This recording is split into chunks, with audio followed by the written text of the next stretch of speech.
umawit sa Panginoon. Sabi nga po, sino magsasabing dakila ka? Walang ibang magsasabing dakila ang Panginoon kundi tayong lahat ng kanyang nilalang. Ano po? Magandang umaga po sa mga lahat ng nasa online. Pagiging Brother Joe, ano po? Salamat at ingat po sa ibang bansa. Magandang umaga po sa mga taga-pulo. Yan, palapakan po natin ang Panginoon na talagang nasisiga sa kalooban ng Panginoon. Handa na po ba ang lahat? Maraming bakanting upo na po. Pero ito pa rin po natin yung iba. Mr. Bilay, nakasama natin. Okay, magkamaya po tayo sa Panginoon. Sino magsasabing dakila ka? Lahat tayo sumayaw. Magkamaya po tayo sa Panginoon. Lahat tayo sumayaw ka. Ibigay natin ang tono na pagsulit at magkamba sa ating Diyos at dakila ang buhay na Panginoon. Woo! Sino magsasabing dakila ka? Dakila ka aming Pagsulo parawin sa kanya Kung di kayo kanya kita Sino magsasabing? Sino magsasabing dakila ka? Dakila ka aming Pagsulo parawin sa kanya Kung di kayo kanya kita pa Awatin namin sa Panginoon Magsasabing dakila ka dakila ka aming Ama Hindi tayo kanalig makahanga Kahanga At kailang makagawa Ulitin ang Diyos At damay kawiman Ang Diyos ng amin Ang lahat ng bata Kawikan Ulitin ang mga rita Bilang pa, sino magsasabi?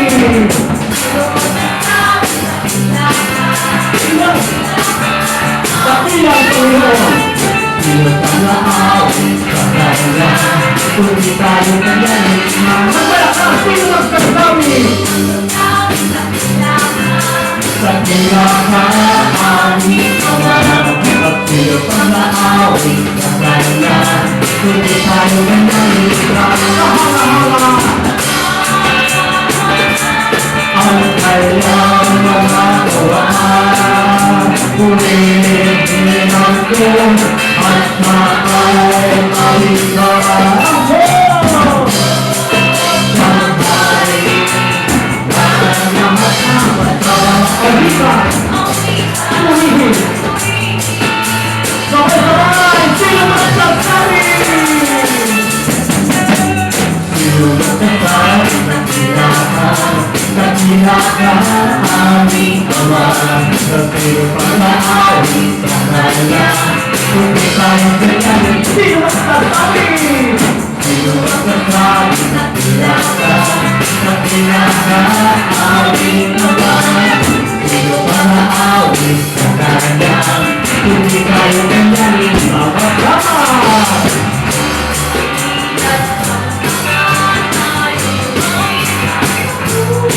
Habang buhay Upang kaya kunang isabay Sama-sama tayo bawit at patuloy Habang buhay Upang kaya kunang isabay natin Sama-sama tayo bawit at patuloy Habang buhay Kesa yang tunai Kulikai Kulikai Kulikai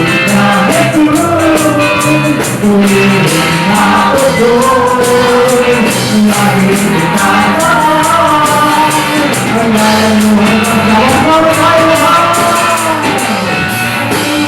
Sama-sama Ayo mawin Habang buhay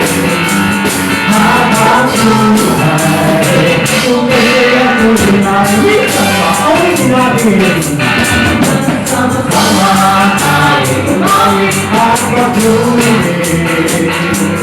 Habang buhay Kung kaya tunay Ulihin ka Ulihin ka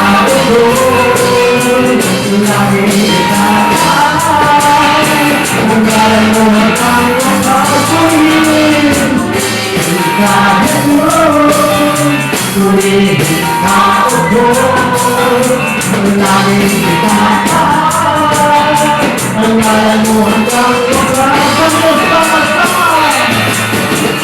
Sama-sama tayo at patuloy habang buhay. Tubig ang tunay sa taong namin. Halina't sama-sama tayo umawit at patuloy habang buhay. Tubig ang tunay sa taong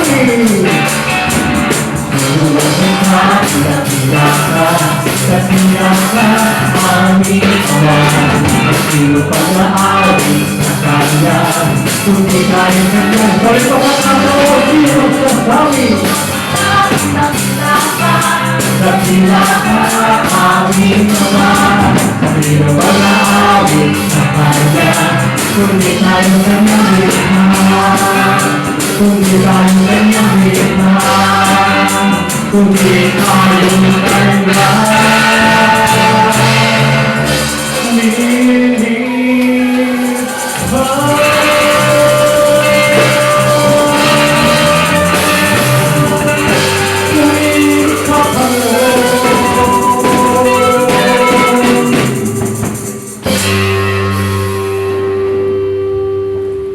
Salamat, Panginoon.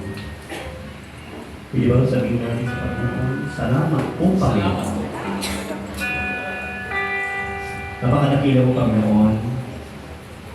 Kailanman ay inaabot din mo kami, Panginoon. Salamat po. At napakalayo ko namin sa iyo. At ayamin, Panginoon, sa oras na ito, patuloy ko namin itoong nawa ang aming pumag-isipan sa iyo. Ang aming puso. Maging malapit po, nawa po kami sa iyo, Panginoon. Dahil alam po namin, O Diyos, napakarami nagpapalayo sa amin sa iyo, Panginoon. Gusto namin maranasan, Panginoon, kung gaano malapit yung langit at pagpapakinoon sa iyong mga anak. Gusto namin madama, Panginoon, ang iyong presensya. Gusto namin, Panginoon, isupo lahat sa iyo, Panginoon, yung aming mga kabigatan at problema. Gusto namin hindi sa iyo, Panginoon, yung kagalingan, yung mga kanin mo, Panginoon. Hindi po kami nalakas, Panginoon. At naniniwala po kami, Panginoon, kaya po gawin ang lahat ng ito. Kung kami mga anak po, Diyos, ay nagsisikap at patuloy na magpupusili, Panginoon, na kahit may sakripisyo, Panginoon, marapat naman po itong gawin, Panginoon, alang-alang po sa amin pong nag-iisang kanin. Salamat o Diyos, at ayahan ni Panginoon sa aming pong pag-awit sa iyo. Kayo po yung aming pong maitaas. Kayo po yung aming pong mapapulihan. Kayo po yung aming pong mapasalamatan. Sa lahat ng ginagawa niyo sa aming pong mga puso.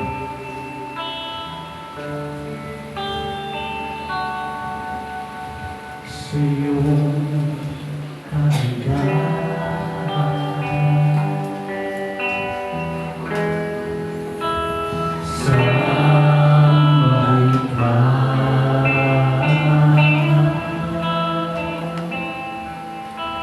sa iyong kabutihan,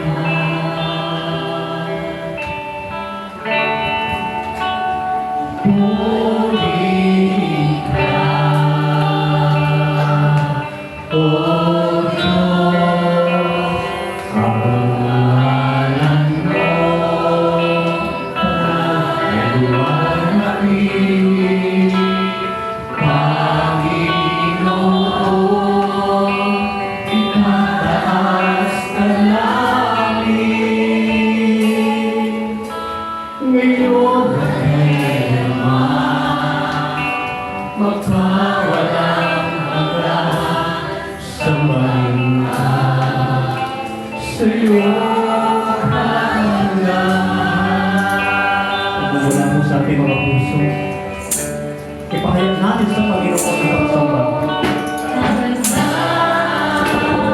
Sambahin ka, Panginoon. Sambahin ka sa iyong kabutihan.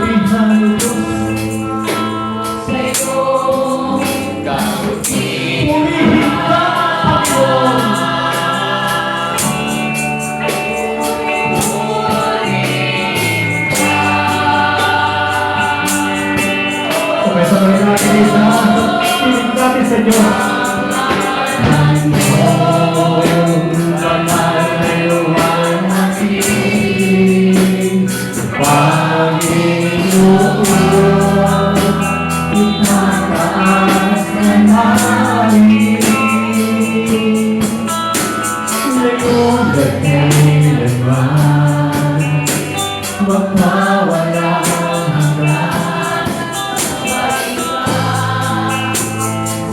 Gusto maraming ng Panginoon. Ang awit ito, ang New Testamento, awit po natin sa Panginoon sa iyong kagandahan. Ipahayag po natin sa Panginoon.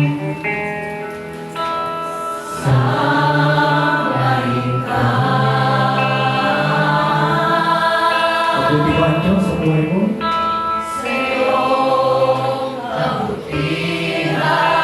Dakila ba ang Diyos sa buhay mo? Kung ginagawa ka ng mabuti ng Panginoon, bakit sinusiyan natin ang masasama? Kung ang pag-ibig ng Diyos ay nasa atin, pag ginagawa natin ang mga bagay na hindi kagustuhan ng Panginoon.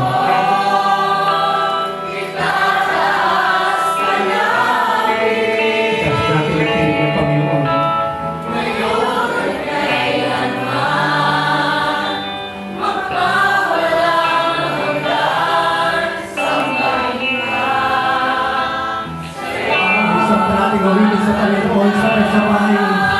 Lahat ng dinig ating sa Panginoon sa iyong kagandahan. Kagandahan.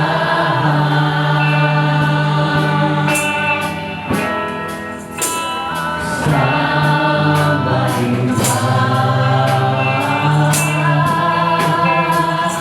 sa iyong kabutihan, Panginoon. Kabutihan. Purihin ka,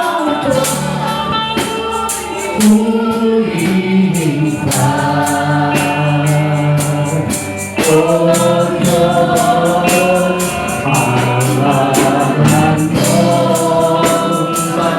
maluwalhati, Panginoon, itataas ka namin, ngayong kailanman. Magpawalang hanggan sa balikan. Sa iyong parangalan mo,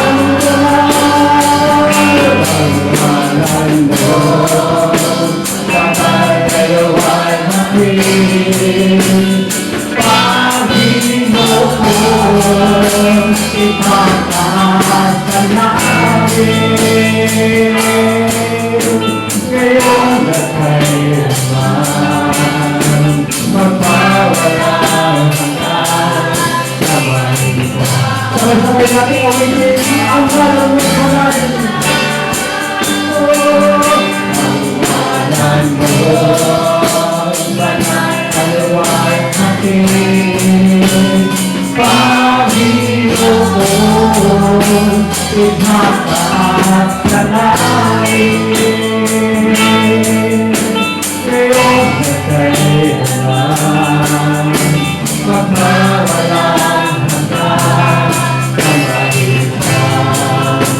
Sa iyong kagandahan, awit ng pag-ibig, Vietnam, pag-ibig ng alay ko, awit ng pagsunod, ng pagsunod, ito ang tinig ko.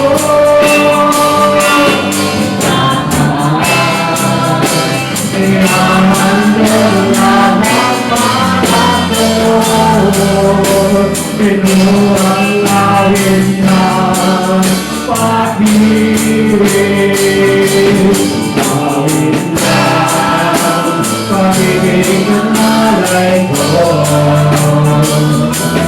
Minyong pagsinta, ito ang tinig ko.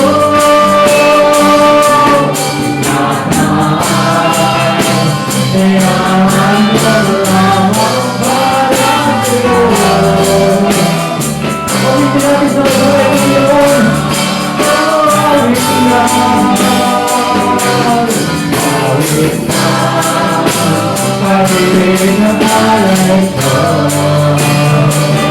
awit ng pagsuka, ito ang hinihingi ko.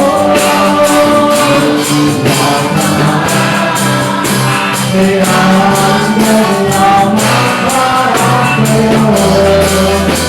Ito ay pagkakapon na awit na pag-ibig na lalay ko,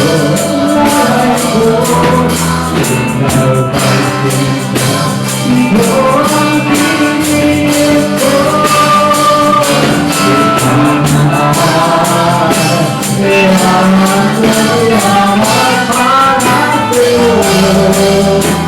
Ito ang awit ng pag-ibig.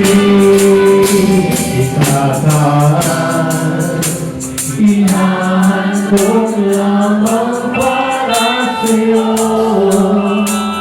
Ito ang awit ng pag-ibig.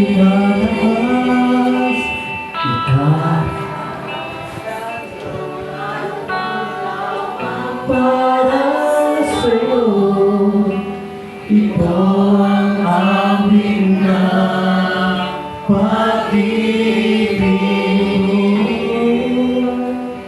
Ito ang awit na pag-ibig. Ito ang awit na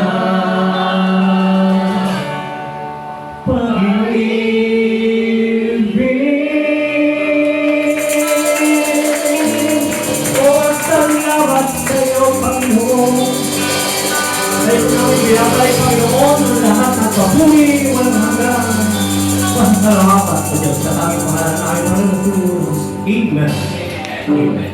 Magandang umaga po pali sa ating lahat. Ang subject natin, pinakamabuting magagawa ng tao para sa sariling kanan.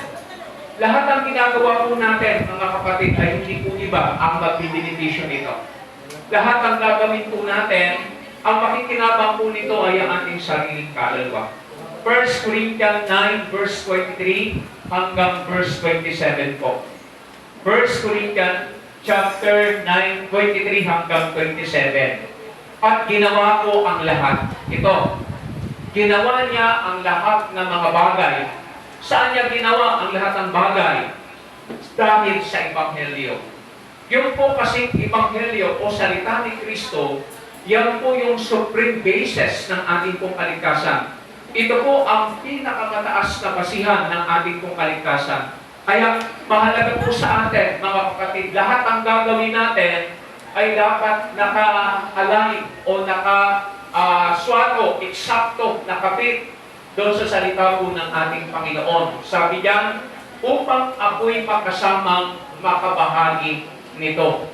Hindi ba ganin nyo nalalaman na ang mga nagsisitakbo sa takbuhan ay tumatakbong lahat, ngunit isa lamang ang tumatanggap ng gantimpala? Magsitakbo kayo ng gayon upang magsipagtamo kayo. At ang bawat tao na nakikipaglaban sa mga palaruan ay mapagtigil sa lahat ng mga bagay. Ginagawa nga nila ito upang magsipagtamo ng isang putong na may pagkasira.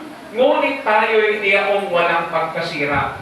Ako nga'y tumatakbo sa ganitong paraan na hindi gaya ng nagsasapararan, sa ganito rin ako'y sumusuntok na hindi gaya ng sumusuntok sa hangin.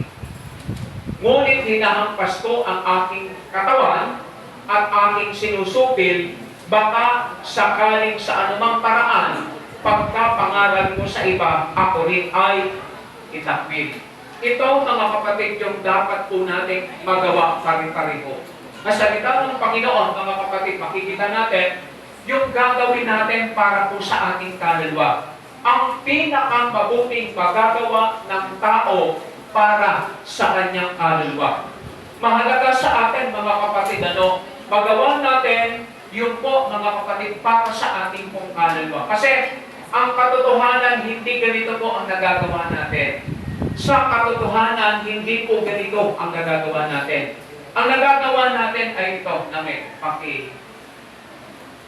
ang katotohanan na nagagawa ng tao. Ito po, mga kapatid, ang nagagawa natin pare-pareho. Hindi pa natin nagagawa, mga kapatid, yung 1 Corinthians sa chapter 9 na yan, verse 23 hanggang verse 27. Pero, yun po yung dapat. Yun po yung marapat natin kung gawin. Ang katotohanan, ito pa yung nagagawa natin pare-pareho. Katotohanan na nagagawa ng tao. Tawag ito yung reality. Hindi tayo fantasy, mga kapatid. Tayo nasa reality. Hindi rin tayo, mga kapatid, abang tawag doon, parang imposible. Tayo ay nasa reality. Ito, mga kapatid, hindi tayo sa reality show, kundi tayo ito yung reality life na nagagawa natin araw-araw. Basahin nga natin sa aklat ng Ecclesiastes chapter 6, verse 7. Ito, mga kapatid, ito, mabuting balitang Biblia. Ito po, mga kapatid, isang ito. Ito, King James Version. Pinagkumpara ko po. Sa aklat ng mabuting balita Biblia, ito ang sinasabi ng salita ng Diyos. Nagpapagod ang tao para sa kanyang tiyan. Nagpapagod ang tao para sa kanyang tiyan. Kaya, kung papansinin natin, yung 1 Corinthians sa chapter 9, 23 hanggang 27, malayo pa tayo doon. Malayo pa tayo doon. Kaya sa salita ng Panginoon, nagpapagod ang tao para sa kanyang tiyan, ngunit kailanman ay hindi nagkakaroon ng kasiyahan. Ito ang malungkot. Lahat ng bagay ginagawa ng tao para sa kanyang katawan, pero yung tao hindi nasisiyahan. Wala pa rin kasiyahan po yung tao. Kaya ito, mga kapatid, yung King James Version. Lahat ito, napakatindi nito. Lahat ng gawa ng tao ay para sa kanyang bibig. Kahit tayo ay nagsasa spiritual minsan, ang purpose natin ay makinabang yung ating laman. Po ba? Kaya tama ang sinasabi ng salita ng Diyos. Kaya sabi diyan, lahat ng gawa ng tao ay para sa kanyang bibig. Ang subject natin, mga kapatid, ay pinakamabuting bagay na magagawa ng tao para sa kaluluwa. Diniscuss na po namin ito kahapon sa iyo. Pinakamabuting bagay na magagawa ng tao para sa kanyang kaluluwa. Pero sa katotohanan, lahat halos ng ating ginagawa, siguro mga kapatid, mapala tayo kung 30% ng ating ginagawa ay para na sa ating kaluluwa. Pero ang nakita, mga kapatid, ni Solomon, at sinamahan siya ng Espiritu Santo at sa salita ni Kristo, sa aklat ng John chapter 6:27, ang nakikita ng Diyos, mga kapatid, ang tao ay gumagawa para sa kanyang katawan. Tayo ay gumagawa para sa ating pong katawan. Pero ang dapat, mga kapatid, ay magawa natin para sa ating kaluluwa. Sabi diyan, lahat ng gawa ng tao ay para sa kanyang bibig. Kaya minsan kahit ang tao nagsasa espiritual, ang minsan ang nakikinabang pa rin, mga kapatid, ay ang ating laman. Kaya tama ang sinabi ng salita ng Panginoon. Kaya kung ating i-compare yung reality sa biblical teaching, mga kapatid, malayo pa tayo. Pero kailangan natin marating yun. Kailangan natin magawa yun. Yun ang sinasabi ng salita po ng Panginoon ito. At sa gaymay, ang panglasa ay hindi nasisiyahan. Alam niyo po, hindi tayo nasasatisfy. Meron tayong craving, meron tayong longing, meron tayong paghahangad. Kaya, sa salita ng Panginoon, nakikita natin, ito yung katotohanan. Kaya, ang pinakamabuting gagawin ng tao para sa kanyang kaluluwa, dapat nating magawa. Pero, ang nakikita natin, mga kapatid, kung tayo mag-i-evaluate sa ating mga sarili, ang talagang pinagpapaguran natin ng pinakamalaki. Nagpapapunta tayo sa Panginoon, pero ang pinakamalaki, mga kapatid, pinakamahabang oras natin, panahon natin, ay hindi naman para sa kaluluwa. Pinakamahabang panahon natin ay para po sa ating laman. Yun po ang totoo. Kaya po sa salita ng Panginoon, pero ito, mga kapatid, ay sinabi ng Biblia, hindi para tayo hatulan, kundi tayo pukawin gisingin tayo. Ipakita sa atin yung ating totoong kalagayan sa buhay espiritual. Ito, mga kapatid, mas matindi ito. Lahat ng gawa ng tao ay para sa kanyang bibig. Ano po, mas maraming gawa natin para po sa ating laman, para po sa ating katawan, pero kakarambot ang para sa ating kaluluwa. Kapatitik ang para sa ating pong kaluluwa. Kaya sa salita ng Panginoon, mga kapatid, yun ang reality. Yun yung katotohanan. Sa totoong buhay natin, yan mga kapatid ang nangyayari. Number one, mga kapatid, sabi diyan, lahat ng ginagawa ng tao ay para sa kanyang physical lamang. Karamihan ng ating kapaguran, mga kapatid, di naman tayo napapagod dahil sa kaluluwa eh. Amen. Kasi na itong oras na ating pong inilalaan, mga kapatid, para sa ating kaluluwa, hindi pa nga tayo napapagod, uuulan tayo. Pero ang karamihang ginagawa natin, mga kapatid, ay para sa ating laman. Diyan tayo pagod na pagod. Kaya po, mga kapatid, lahat ng ginagawa ng tao ay para sa physical lamang. Pangalawa, nagpapayaman ang tao sa sarili, hindi sa Diyos. Nagpapayaman ang tao sa sarili at hindi sa Diyos. Kaya kung papansinin natin, mga kapatid, sa Luke sa chapter 12, sa verse 15 hanggang 21, makikita natin ang ganito. Sinabi niya sa kanya, magmasid kayo at kayo mag-ingat sa lahat ng kasakiman, sapagkat ang buhay ng tao ay hindi sa mga bagay o sa kasaganaan na mga bagay na tinataktilik niya. At nagsaysay siya sa kanila ng isang talinghaga na sinasabi ang lupa ng isang taong mayaman ay namunga ng sagana.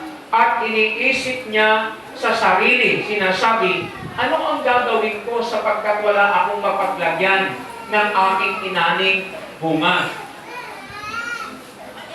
At sinabi niya, ito ang gagawin ko. Igigiba ko ang aking mga bangan at gagawa ako ng lalong malalaki at doon ko ilalagay ang lahat ng aking buti at aking mga pag-aari. At sasabihin ko sa aking kaluluwa, marami ka ng pag-aaring nakakamalig para sa maraming taon.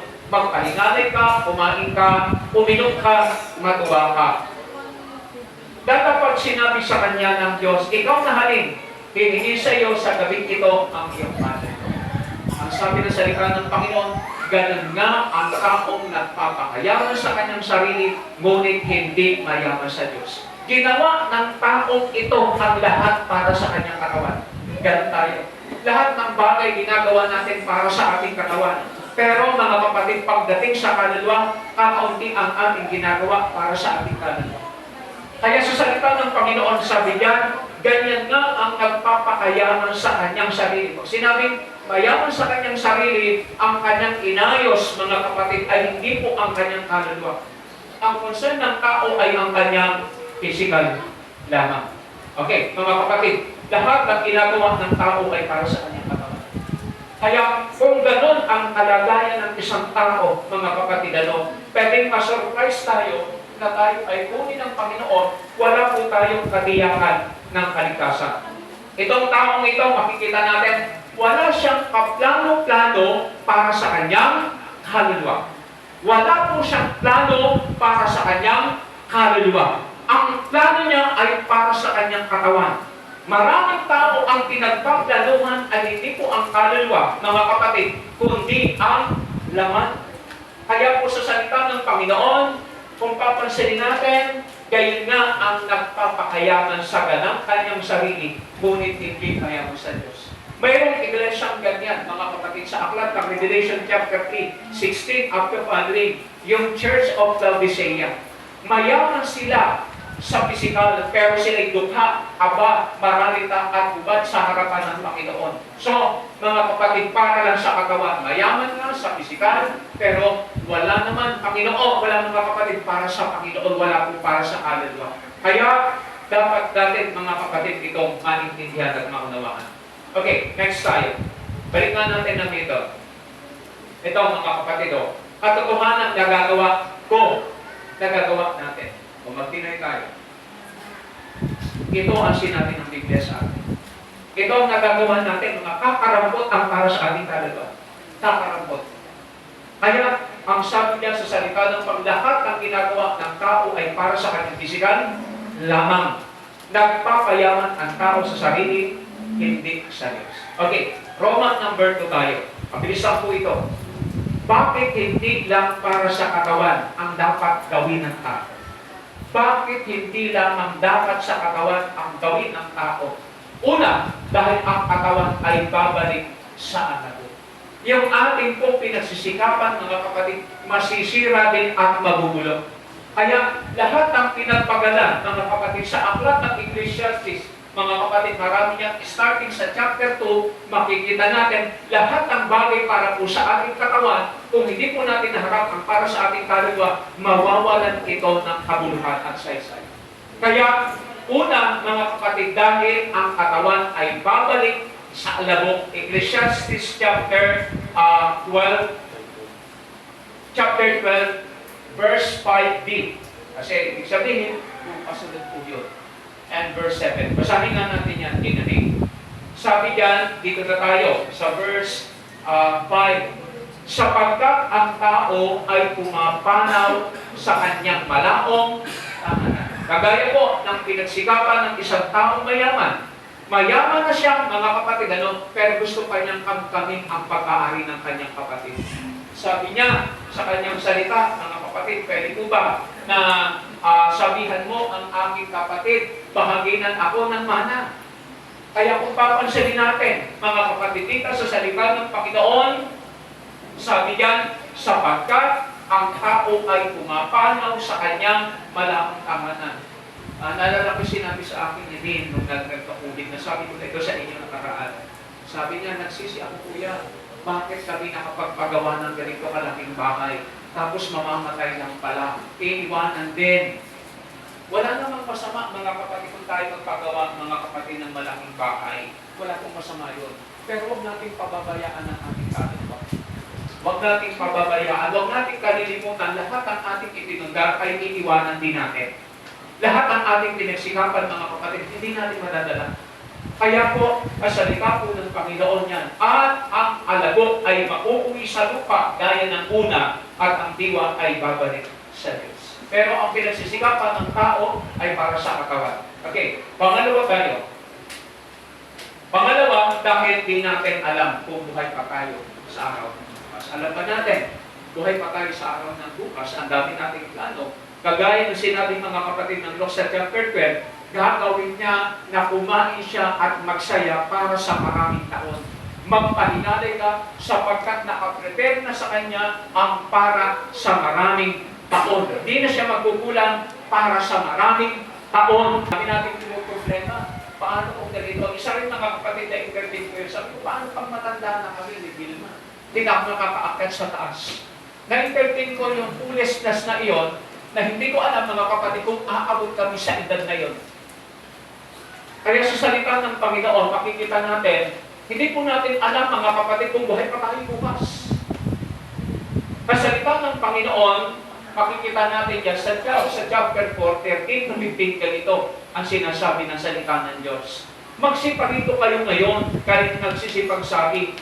Ngayon o bukas magsisiparong kami sa gayong bayan at titira kami doon ng 1 taon at mangangalakal at magtutubo kami. Ito, magmamigrate sila, pupunta sila sa ibang lugar, mangangalakal sila, magtutubo sila. At ang sabi dito sa kanyang salita, mga kapatid, sabi niya, mangangalakal at magtutubo. Ano po ang sabi diyan? Ang salita ng Diyos, kayo hindi nakakaalam na mangyayari bukas. Pero ang plano niya para sa 1 taon. Amen. Para na sa 1 taon.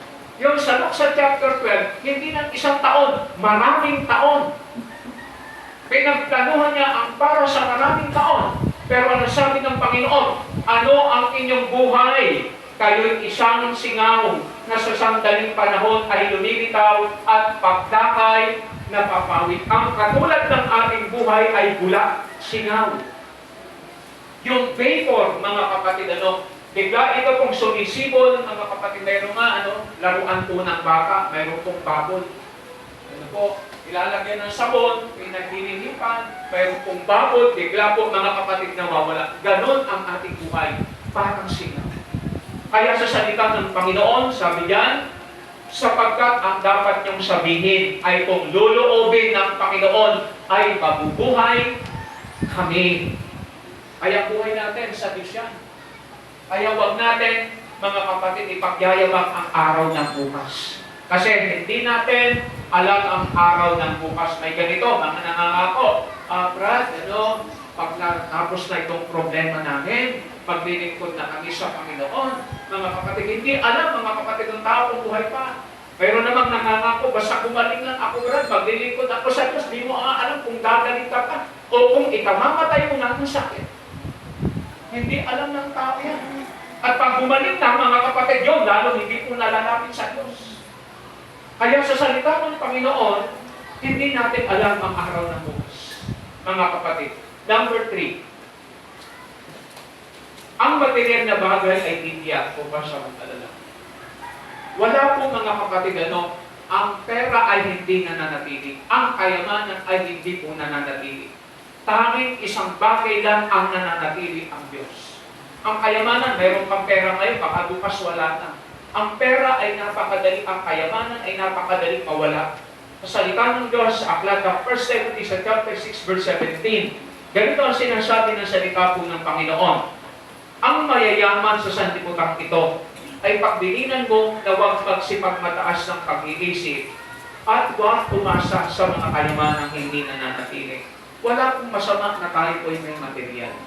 Wala pong masama na tayo po ay may pera. Wala pong masama. Ang masama, mga kapatid, ay yung pera natin, tayo na ang dinadala ng pera. Tama yung narinig natin kanina. Pag ang tao nagkaroon lang ng konting pera, akala ko sino na. Kaya po sa salita ng Panginoon, ang mga Pilipino gano'n. Pero ang mga Chinese, mga kapatid, hindi mo makikilala mayaman sila. Hindi mo sila makikilala mayaman.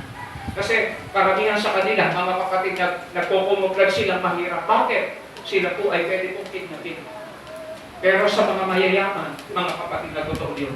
Kaya sabi diyan, huwag umasa sa kayamanang hindi nananatili. Wala pong masama ang kayamanan, huwag lang tayong maapektuhan ito. Yung ugali natin, mga kapatid, huwag maapektuhan. Meron ang kasabihan, huwag tayong paggamit sa salapi. Gamitin natin ng tama ang salapi. Yun po ang dapat. Sabi diyan sa kanyang salita, at higit sa lahat, huwag tayong masadya, mga kapatid. Kasi sabi ng salita ng Diyos, isang sunog lang, isang dilubyo lang, mga kapatid, maubos yan, mawawala yan. Kaya dito sa salita ng Diyos, dapat matutunan natin sa Diyos na siyang nagbigay sa atin ng sagana. Naalala ko yung sinabi ni Job, ang Diyos ang nagbigay, ang Diyos ang kumuha. Kung binigyan ka lang ng Diyos ang material, mas sa Diyos dapat tayo magtiwala, hindi doon sa material na binigay ng Diyos sa atin. Huwag doon sa Diyos na nagbigay, mga kapatid. Sabi niya, kundi sa Diyos na siyang nagbibigay sa atin ng sagana ng lahat ng mga bagay upang ikaganap. Take note, lahat ng bagay. Ang Diyos na nagbibigay sa atin, sabi niya, kundi sa Diyos na siyang nagbibigay sa atin ng sagana ng lahat ng bagay. Ang pera ba, mga kapatid, ay nakapagbibigay sa atin ng lahat ng bagay? Hindi po. Kahit nga ang tao mapera, pag nagkasakit ka, kung ayaw ng Diyos sa pagalingin ka, kahit saan doktor ka pumunta, kahit pumunta ka pa sa Harvard, mga kapatid, ang mga doktor nagtapos sa Harvard, mga kapatid, ka pa rin gagaling eh. Kaya po sa salita ng Diyos, mga kapatid, ang sabi ng salita ng Diyos sa Diyos, na nagbibigay ng lahat ng bagay. Number 4. Dahil di nabibili ng pera ang kaligtasan. Ito, mga dahil hindi kayang suhulan ng Diyos. Hindi natin kayang i-bribe ang Diyos. Ang Diyos hindi nasusuhulan. Kaya, mga kapatid, dahil di nabibili ng pera ang kaligtasan ng kaluluwa. Mateo sa chapter 16:24 hanggang 26. Ito, mga kapatid, sapagkat ang papakinabangi ng tao kung mapangtan niya ang buong sanlibutan. Imagine sa'yo na ang buong mundo. Sa'yo na ang buong mundo. Alala mo yung kapatid ko, nagtanong siya, nakita niya yung pulo dyan sa Abusaw. Sabi niya, kuya, may ari ba niyan? Sabi ko, wala. Siguro may ari niyang pinatituluhan niya. Yung mga island na yan, mga kapatid, mayroong may ari yan. Pero hindi lang mga kapatid yung island. Ito, sa buong sanlibutan eh. Kahit sa atin na ang buong sanlibutan, pero mga kapatid, hindi po natin naharap ang ating sariling kaluluwa, lahat ng bagay na yan ay wala pong magagawa para po sa kaligtasan ng ating kaluluwa. Sabi diyan, at ano ang ibibigay ng tao na katumbas ng kanyang buhay? Priceless ang ating kaluluwa. Hindi po nabibili. Yan mga kapatid sa Katoliko, Delhencia. Pag may patay, basbasan lang, mga kapatid, libo-libo ang ginagastos. Delhencia ang kaluluwa. Kaya po, sa salita ng Diyos sa aklat, mga kapatid ng Revelation sa chapter 22, pati kaluluwa nininegosyo. Yan ang sabi ng salita po ng Panginoon. Yung mga nagbebenta ng kaluluwa, nagbebenta ng kaligtasan, salvation for sale. Tawag yan indulgensya. Pag ang patay, mga kapatid, papasok sa simbahan, babasbasan, pag nabasbasan, ligtas na ang kaluluwa, mga kapatid, Yan po ang isa, mga kapatid, na wala pong biblical basis. Kaya dito sa salita ng Panginoon, makikita natin, wala pong katumbas na halaga ang ating kaluluwa. Okay, next tayo. Binibilisan ko lang po, mga kapatid. Dapat gawin ng tao sa sarili kaluluwa. Hindi sa sarili ng iba. Hindi sa kaluluwa ng iba. Ano mang gawin natin, mga kapatid, yung ating kaluluwa mismo ang magbibinipisyo nito. Okay, number 1, pagpapakain ng sariling kaluluwa. Kailangan pakainin natin ang ating kaluluwa. Sabi nga ng salita ng Diyos, ang tao ay hindi lamang dapat nabubuhay sa tinapay, kundi sa bawat salita ng Diyos na lumalabas sa kanyang bibig. Hindi tayo, mga kapatid, mananatiling buhay ang ating pong kaluluwa kung hindi po natin nagagawa ito. Kawikaan sa chapter 8, verse 32 hanggang 36. Basahin nga natin. Ngayon nga, mga anak, o dinggin ninyo ako sapagkat mabanat ang nag-iingat ng aking daan.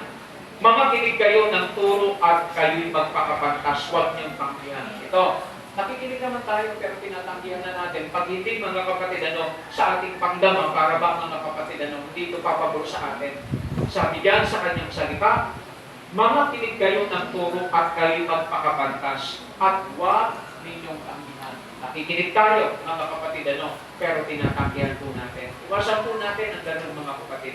Mabalat ang tao na nakikinig sa akin, na nagbabantay sa araw-araw ng aking pintuan, bayan, na naghihintay sa mga haligi ng aking mga pintuan. Sapagkat ang sino mang makasumpong sa akin ang kasumpong ng buhay. Hindi po buhay lang, mga kapatid, ng ating laman. Hindi lang po buhay ng ating katawan. Dahil sa salita ng Diyos, ang binubuhay po nito ang ating kaluluwa.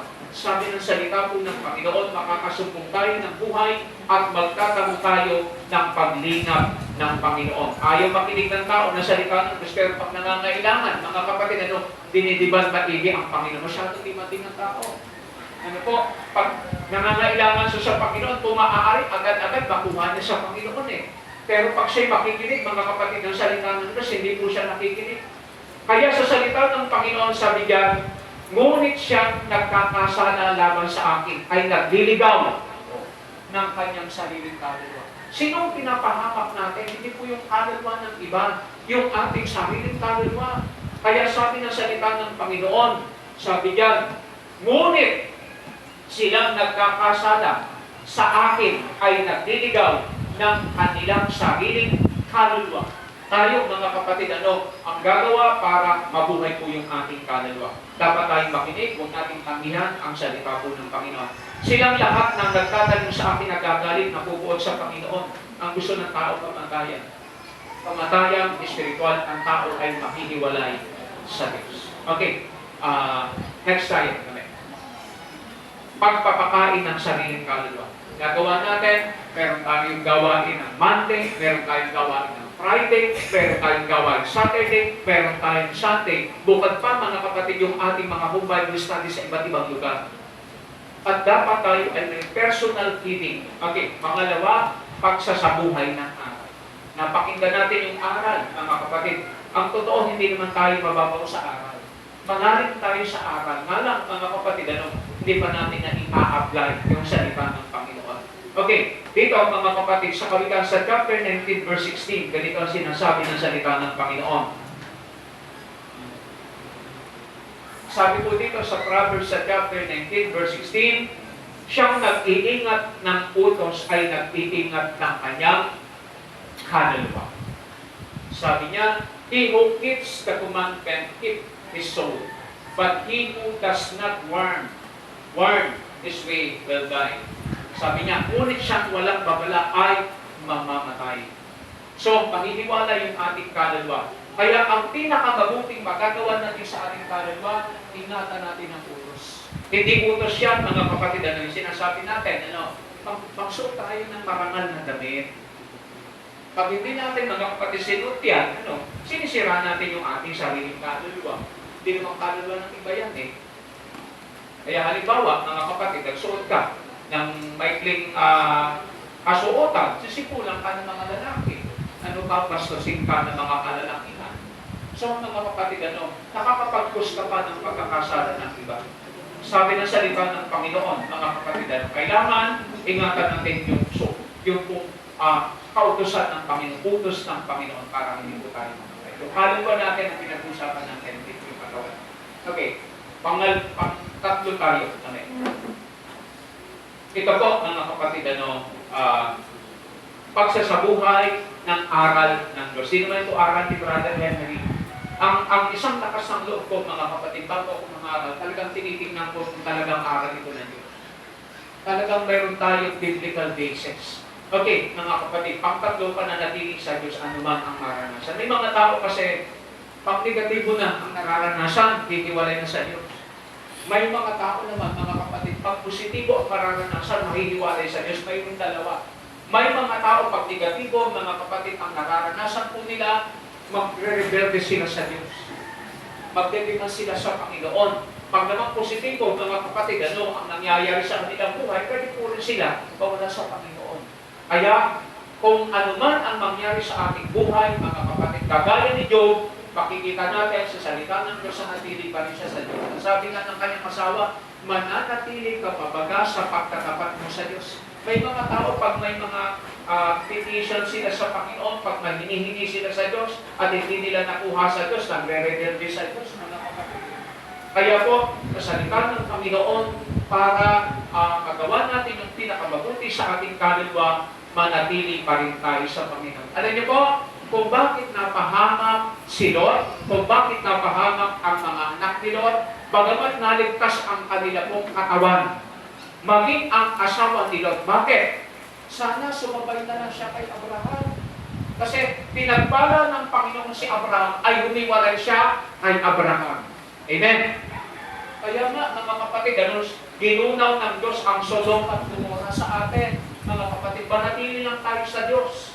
Manatili tayo sa Diyos. Ano man ang ating maranasan, maganda ang mangyayari po sa ating kaluluwa. Makikita natin, si Lazaro, na ating Bible reading kanina. Napakatindi ng kanyang kalagayan, mga kapatid, siya siyang pulubi, ang kinakain niya mumo, tapos puno siya ng sugat at hinihimuran, mga kapatid, ng aso ang kanyang sugat.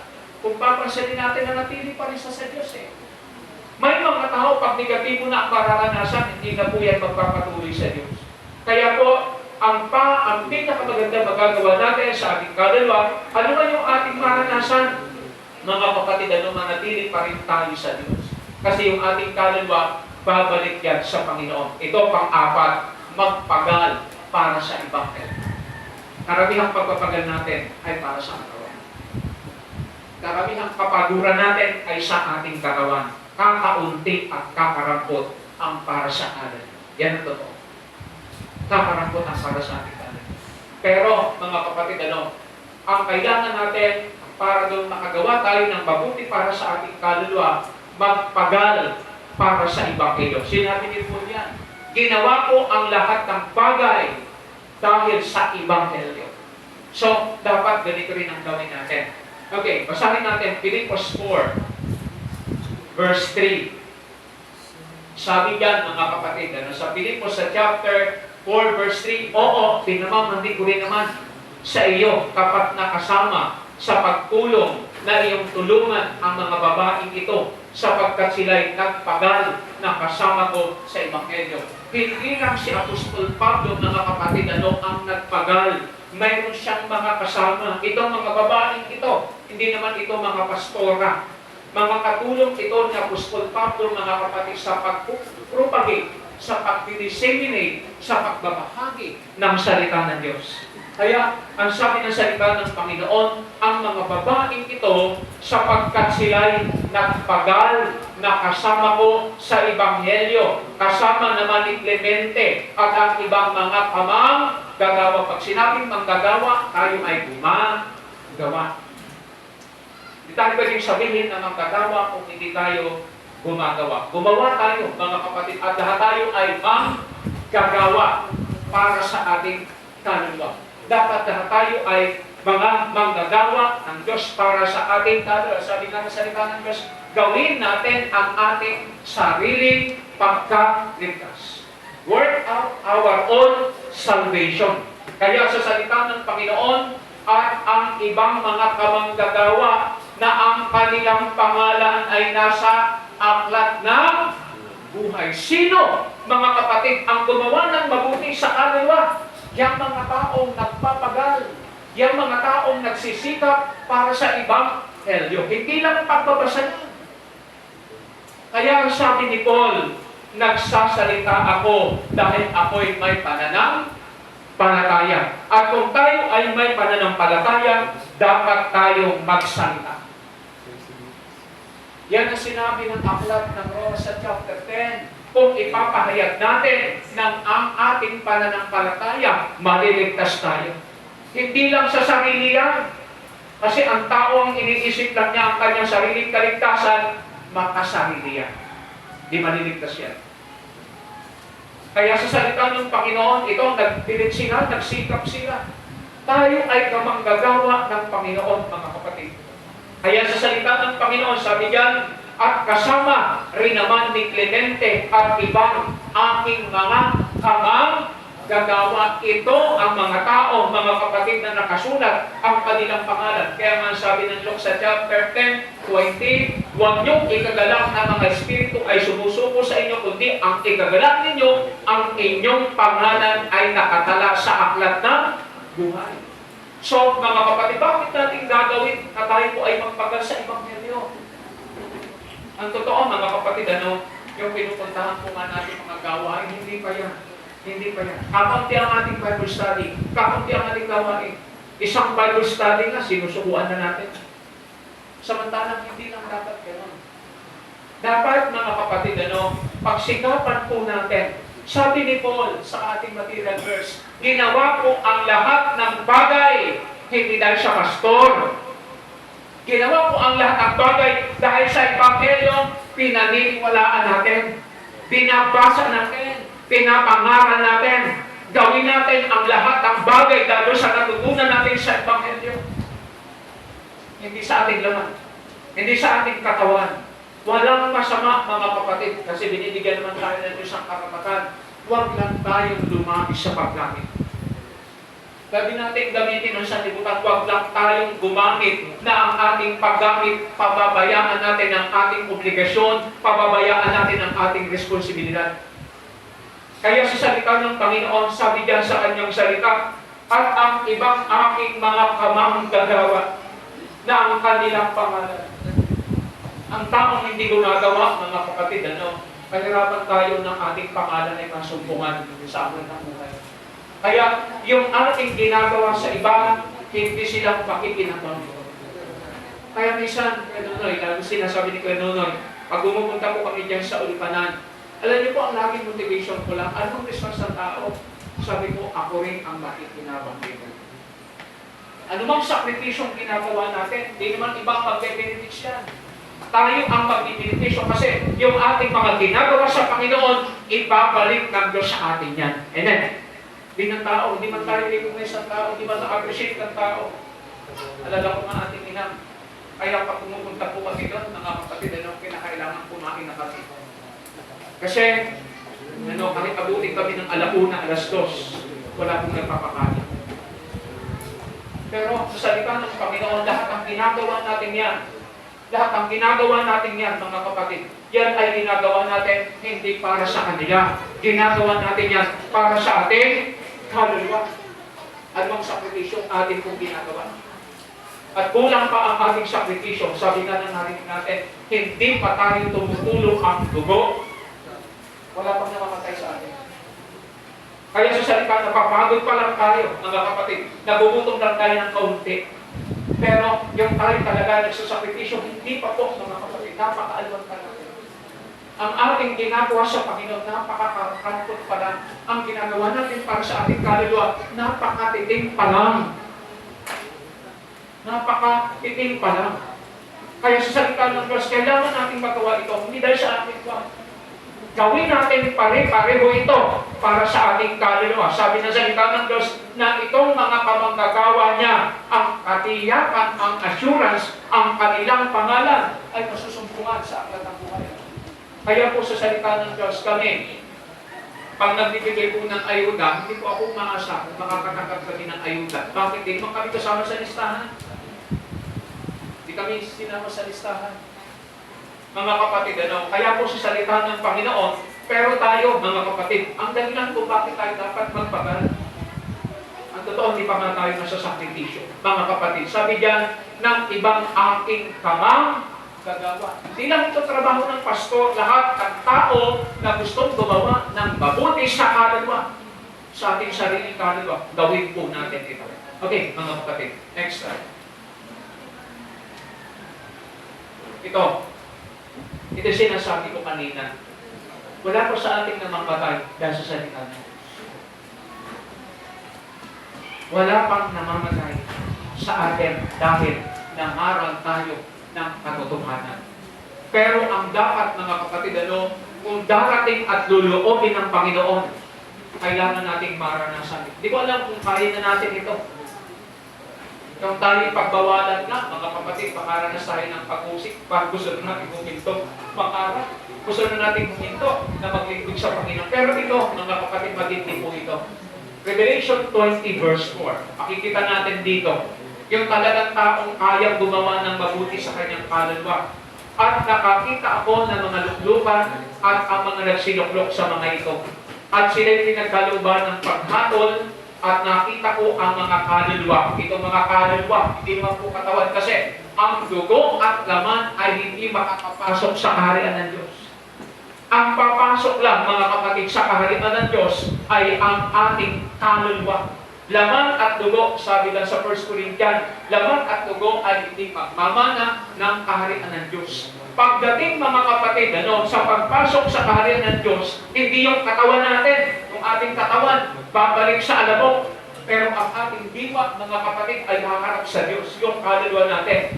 Sabi yan, at nakita ko ang mga kaluluwa na pinugutan ng ulo dahil sa pagtotoo ni Kristo. Yung puputulin nga, siguro ang dulo ng ating daliri, mga kapatid, ang mga yakusa, mga kapatid, pag sila po ay para mapatutuhanan nila ang kanilang pagiging totoo, mga kapatid, puputulin nila ang daliri nila. Pero sa Panginoon, mga kapatid, kung ululuobin po ng Panginoon, mararanasan natin, sabi niya, dahil sa salita ng Diyos, dahil sa pagtotoo, sabi niya, yung mga kaluluwa na mga taong pinugutan ng ulo dahil hindi dahil sila convicted na kriminal, hindi dahil sila gumawa ng masama, kundi dahil sa pagtotoo ni Jesus. Dahil sa salita ng Diyos. Ang taong makakagawa ng mabuti sa kaluluwa, ito yung mga taong, mga kapatid, handa pong magsakripisyo dahil sa salita ng Diyos. Handang mamatay dahil sa salita ng Diyos. Hindi ko masabing kaya ko na ito. Pero ito yung dapat, mga kapatid. Ito yung dapat. Kasi alala kayo kung sinabi sa akin ni Raquel. Kasi matindi rin yung kanyang dati, mga kapatid, na paniniwala doon sa samahan natin kay Brother Bo. Sabi niya sa akin, kinamatayan din naman ni Brother Bo yung paninindigan sa salita ng Diyos. Kinamatayan din niya yung paninindigan niya sa salita ng Panginoon. Di ko alam, mga kapatid, kung mayroon na sa atin, kaya natin panindigan sa salita ng Diyos. Hindi natin isusuko yung ating paniniwala, hindi natin isusuko ang ating paninindigan sa salita ng Panginoon. Di ko alam kung mayroon na sa atin. Dahil kung mayroon sa atin, makagagawa niyan gagawa tayo ng mabuti sa ating kaluluwa. Dahil sabi ng salita ng Diyos, yung kaluluwa ng mga tao na pinugutan ng ulo dahil sa patotoo ni Jesus, dahil sa salita ng Diyos at hindi sumamba sa hayop o ang kanilang larawan man at hindi tumanggap ng kanda ng kanyang loob sa kanilang kamay. At sila'y nabuhay at nagsipaghari kasama ni Kristo sa loob ng 1,000 taon. Hanggang verse 6 yan. Meron pa ba? Kung papansinin natin, mga kapatid, yung mga tao na handa po silang magsakripisyo. Hindi lang yung mabuto, mga kapatid, hindi lang po yung mapagod, kundi sana pagawa natin hanggang tayo po ay mamatay. Ito nga ang mga iba sa mga patay ay hindi na mabuhay hanggang sa maganap ang 1,000 taon. Ito ang unang pagkabuhay na maguli.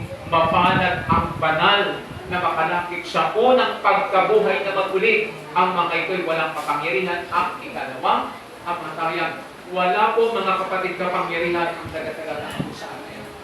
Hindi tayo mapupunta sa dagat-dagatang apoy. Bagamat tayo mamatay.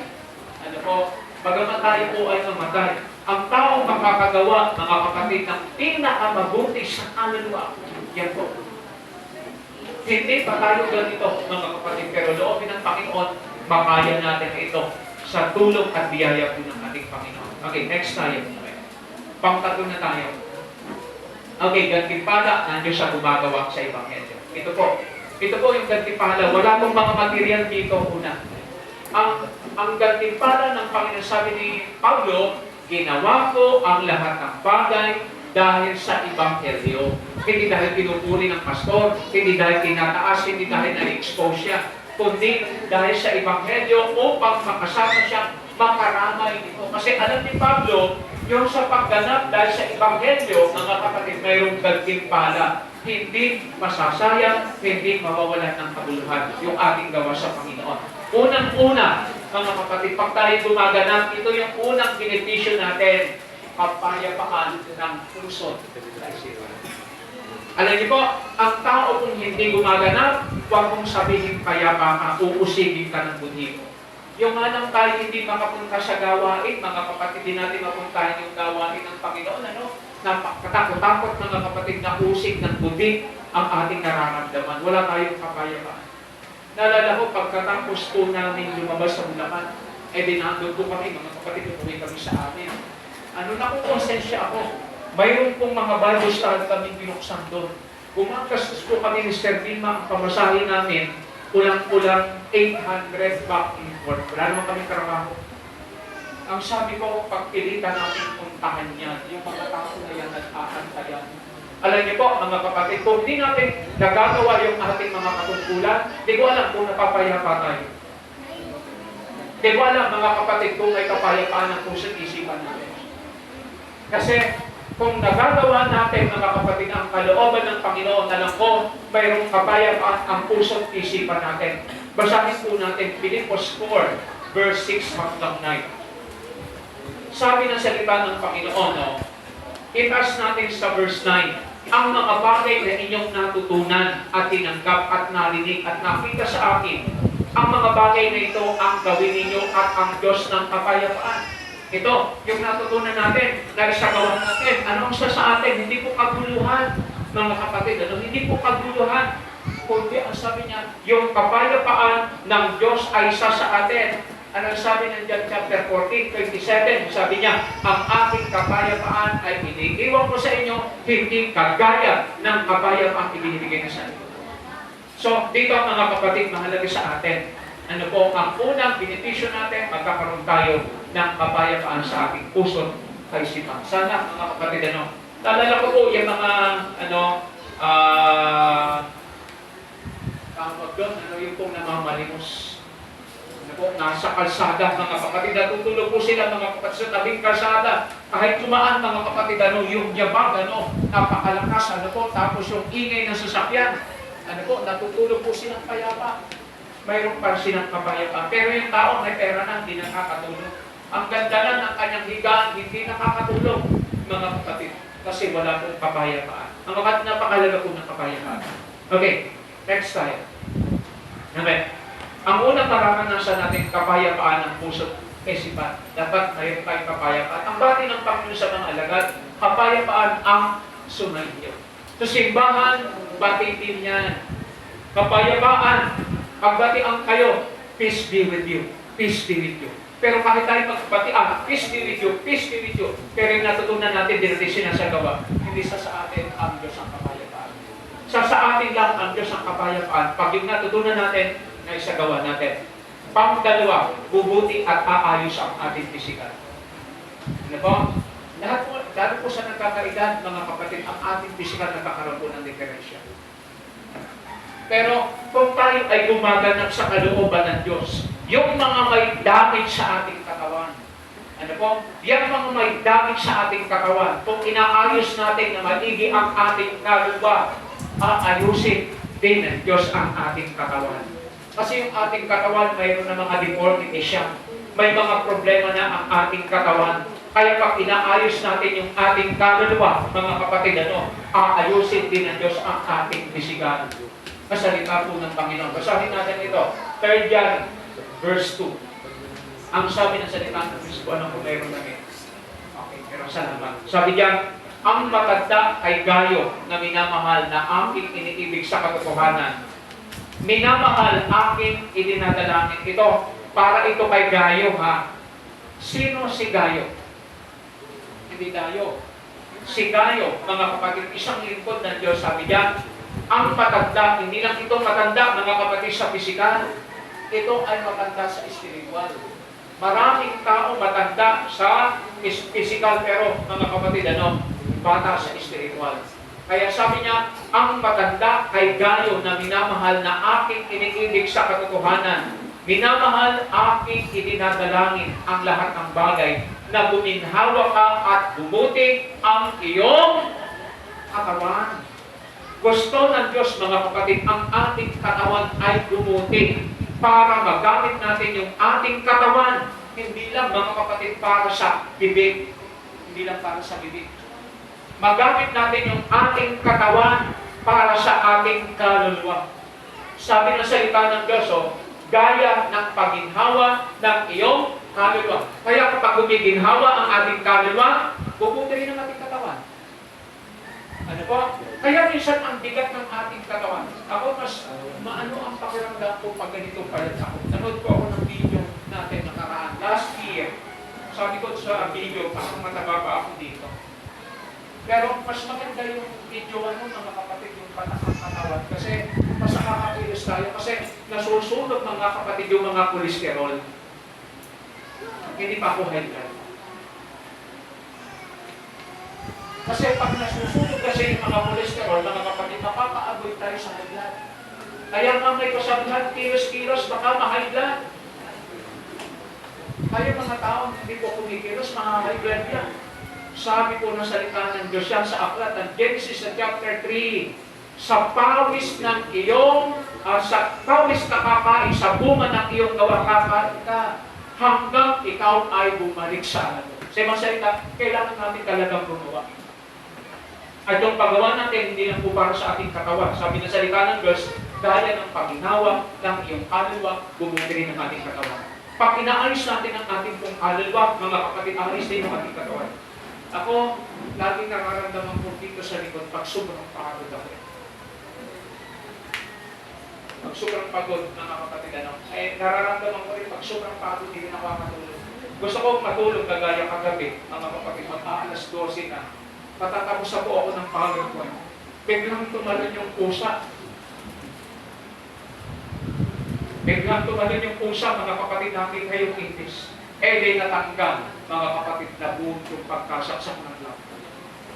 Sabi ko, Panginoon, tulungan mo ko, pagod na ang isip mo, pagod na ang katawan mo. Pero mga kapatid, lahat ng bagay na yan, di po tayo pababayaan. Basta napakalit pa, mga kapatid. Ko sinasabi na malaki ng palit pa rin. Kaya po sa salita ng Panginoon, sabi diyan sa kanyang salita, bumuti ang iyong katawan, kagaya ng paginawa. Kahit gaano tayo kapagod, mga kapatid, kahit gaano po tayo, mga kapatid, mapagod sa gawain ng Diyos, pero ang ating kaluluwa, naaayos natin. Kahit tayo po magkaedad na ay Belen, si Nanay Lorraine, dito ang pinakamatanda sa atin. 87. Sabi nga ni Ate Gemma, Nagtataka ko kay nanay, biglang lumabas. Sabi ko, di ka ba natutuwa dyan?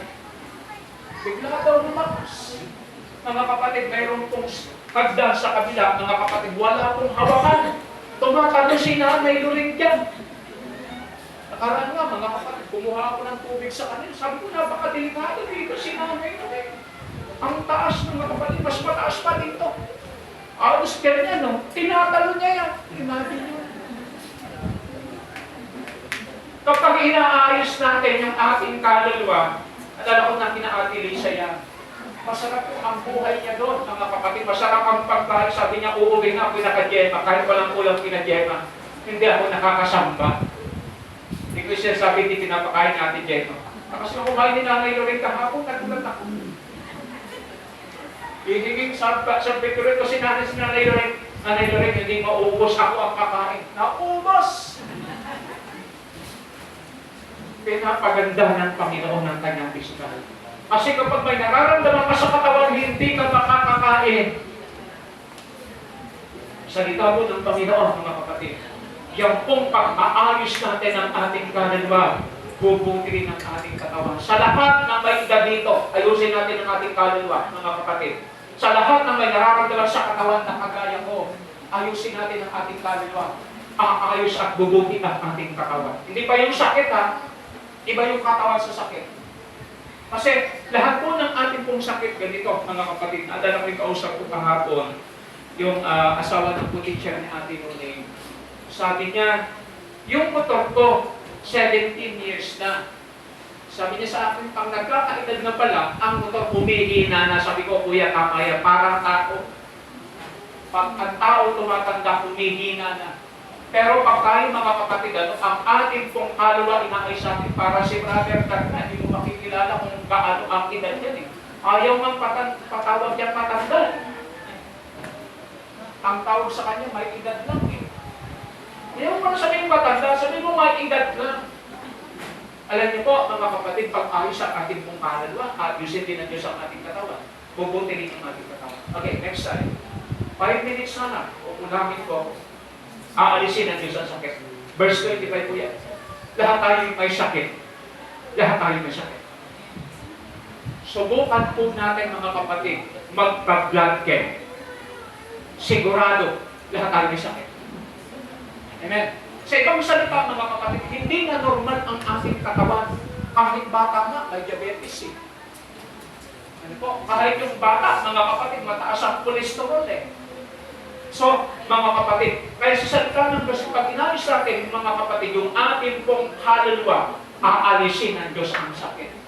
Sa lahat ng may sakit, pag tayo po ay naglingkod sa Diyos, mga kapatid, aalisin ng Diyos. May mga taong ganito, naglilingkod lang sa Diyos pag may sakit. Pag wala na ang sakit, ayaw na maglingkod.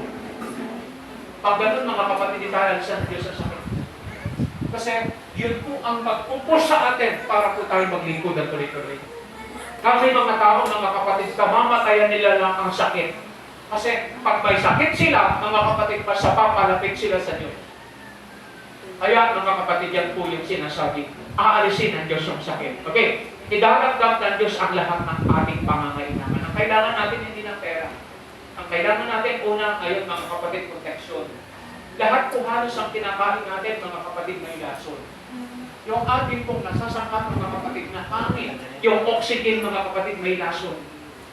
Kaya po sa salita ng Diyos, lahat ng bagay na ating kailangan, hindi lang pera, hindi lang po pera. Pag pera lang, kulang po ang pera, kulang po ang salapi, mga kapatid. Maubos ang salapi kung di tayo ingatan ng Diyos. Okay, panglima, kaligtasan ng kaluluwa. Basahin na natin sa salita ng Diyos. Luke 16, ito. Yung pong mga kapatid, paggagawa ng tao sa kanyang kaluluwa sa aklat ng Luke 16:23 hanggang 25, at sa Hades na nasa pagdurusa ay iniiningyan ang kanyang mga bata at natanaw sa malayo si Abraham. Nagtagumpay ang kanyang material, ang kanyang pisikal, pero yung kanyang kaluluwa nabigo. Narinig natin kanina. Ginawa niya ang lahat para sa kanyang katawan. Lahat ng kanyang labor ay para sa kanyang bibig, para sa kanyang katawan. Pero hindi para sa kanyang kaluluwa. Mga kapatid, ito, at si Lazaro ay nasa kanyang sinabukunan. At siya'y sumigaw at sinabi, Amang Abraham, maawa mo sa akin. Iba mga kapatid ng kalagayan. Nagano, biglang bumaliktad ang mundo. Hindi po yung mga autistic ha. Mga autistic kasi, baliktad ang mundo. Ano po? Ito, nakihirap dito, biglang maayos ang kalagayan sa kabila. Ito mga kapatid, maayos ang buhay dito sa lupa. Mahirap ang kalagayan sa kabila. At ang masakit ay pangwalang hanggan. Yun ang mahirap. Kaya sa salita ng Panginoon, mas mabuti na, mas piliin natin mga kapatid, maghirap tayo ng pasamantala sa ating katawan, maging maayos lang ang ating pong kaluluwa dahil ito ay pangwalang hanggan. Kaya sa salita ng Panginoon, sabi diyan, at siya'y sumigaw at sinabi, Amang Abraham, maawa ka sa akin. Suguin mo si Lazaro upang itubog niya sa tubig ang dulo ng kanyang daliri at palamigin ng aking dila sapagkat naghihirap ako sa alab na ito. Yun ang pinakamahirap. Hindi po yung tayo nahihirapan sa pagsunod, mga kapatid. Yung ating mararanasan at kailangan maranasan ay hindi kayang ikumpara sa kalwalhati ang mahal sa atin. Roma 8 verse 18. Kaya yung mga sakripisyo natin, mga kapatid, wala pa yan kung ikukumpara doon sa mararanasan ng mga tao, mga kapatid, na mahirap na pagwalang hanggang sa kabila, na ang ginagawa nila ay para lang sa kanilang katawan. Mga kapatid, kailangan natin mag-balance ngayon. Last tayo. Amen. Summarization. Summarization, dapat masisipin at pahalagahan ang pangwalang hanggan, hindi ang pansamantala. Dapat ang isipin natin. Naalala ko yung isang Bible study natin sa Batangas, nag-upload po yun, kay Eric. Ang sabi ko sa kanya, Brad, ano lang yung nasa abroad? Hindi ka ba po naisipan na kumaliwa sa asawa mo? Nakitanong ko sa kanya yun. Ang sabi niya, alam mo Brad, ang lumagay sa isip ko, 5 minuto lang masasarapan ka. Pero ang damage nun, napakalaki. Masisira ang pamilya ko, masisira ang buhay ng mga anak ko, mapapahama ka. So, mga kapatid, sa salita ng Diyos, ang ating pong iisipin ay hindi lang ang pasamantala, kundi yung pangwalang hanggan. Okay, basahin natin. Ecclesiastes chapter 11, verses 8 and 9. Sabi diyan, oo, kung ang tao ay mabuhay ng maraming taon, magalak siya sa lahat ng iyon, ngunit alalahanin niya ang kaarawan ng kadiliman. Yung kadiliman, pagpikit ng mata natin, pag tayo namatay, alalahanin natin mga kapatid, mayroon ba tayong sapat na nagawa para sa ating kaluluwa? May ginawa na ba tayong sapat para sa ating kaluluwa? O puro para sa ating katawan? Huwag natin kalilimutan mga kapatid, ang pinakamahaba ay yung pong walang hanggan. Sabi diyan sa kanyang salita, oo, meron naman tayong freedom, meron tayong kalayaan. Kahit tayo po mga kapatid dito ay aralan, kahit tayo po ay palalakanan, kahit tayo sawayin, wala po sila magagawa kung wala tayong pagpapahalaga sa ating sariling kaluluwa. Mayroong ang kasabihan, mind your own business, pastor. May mga ganon, mga kapatid.